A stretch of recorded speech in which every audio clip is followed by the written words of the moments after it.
Dans ma thèse, j'ai voulu retracer et montrer comment les gardiens de la Révolution, outre les aspects purement militaires, avaient utilisé la culture dans leur guerre et avaient massivement investi dans le domaine de la culture qui doit être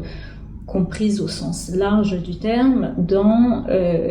sa politique depuis sa création en 1979 par la création de centres culturels, de musées commémoratifs, mais également de doctrines militaires qui sont fondées sur les aspects démilitarisés de la guerre, donc guerre culturelle, soft power, dans toute cette mouvance contemporaine des relations internationales dans le monde, et dans le domaine scientifique également, avec la création de pratiques scientifiques propres aux gardiens de la Révolution dans la discipline historienne, dans la sociologie, etc. Donc, ce domaine de la culture a un nom particulier en Iran qui s'appelle la défense sacrée, qui a été massivement investi par les gardiens de la Révolution pour créer une économie de la défense sacrée en République islamique d'Iran. Cette expression qui désignait originellement la défense des soldats iraniens pendant la guerre Iran-Irak, qui a été massivement utilisée par la propagande du régime pendant les années de guerre contre l'Irak dans les années 80, et qui a été réinvestie à partir des années 90 par les gardiens. Donc j'ai formulé ce modèle de la défense sacrée en République islamique d'Iran dans ma thèse pour expliquer que ce domaine était fondé sur 3 pans majoritairement, donc la science, la discipline historienne surtout, puisque les gardiens de la Révolution ont créé un genre historique qui s'appelle le genre de la défense sacrée, avec une méthodologie qui leur est propre. L'économie de la culture, puisque à partir des années 90, les gardiens ont massivement investi dans ce qu'on appelle les musées de la défense sacrée ou les centres culturels de la défense sacrée, avec des politiques publiques très fortes et très avantageuses pour les gardiens de la Révolution qui avaient investi les mairies ou les régions, les provinces de la République islamique, et le pan militaire, puisque depuis surtout les années 2010, les gardiens de la Révolution intègrent la culture et la guerre culturelle dans leur doctrine militaire. Alors la spécificité de cette thèse, c'est d'avoir utilisé des sources numériques pour pallier le problème du terrain auquel les chercheurs sont aujourd'hui confrontés pour travailler sur la République islamique d'Iran. Ce sont des sources numériques qui sont de nature très diverse. Cela peut être un livre numérisé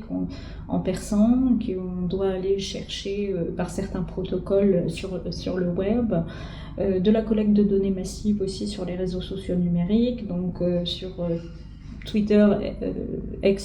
Twitter X, sur Telegram. Cela peut être des témoignages, de la cartographie du web, et donc on a mis en place avec mon co-directeur de thèse Frédéric Clavert tout un ensemble de protocoles pour travailler sur ces différentes sources d'un point de vue qualitatif et quantitatif.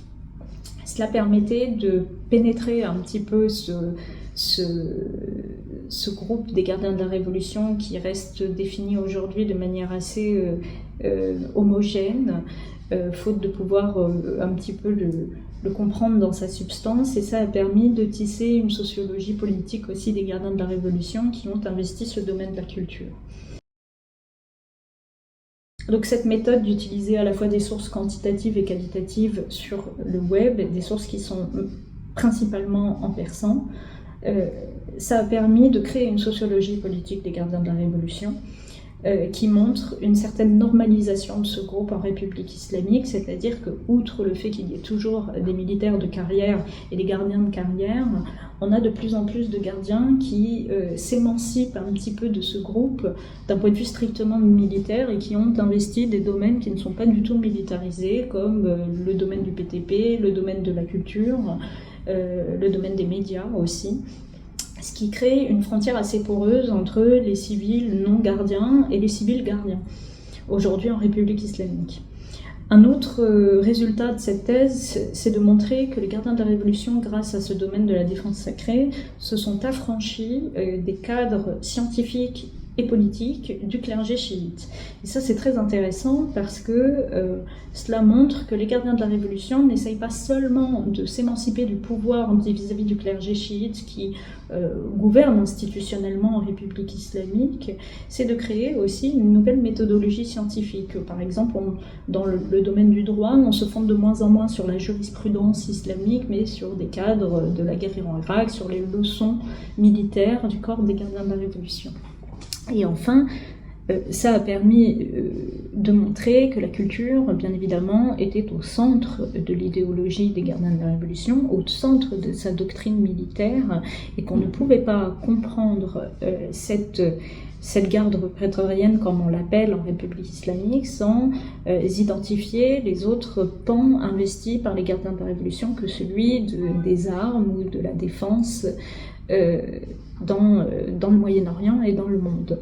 Parce que cette défense sacrée va bien au-delà de l'Iran, bien évidemment, avec les nouveaux outils de télécommunication. Cette défense sacrée est investie aussi pour mener l'axe de la résistance et pour mener sa guerre informationnelle.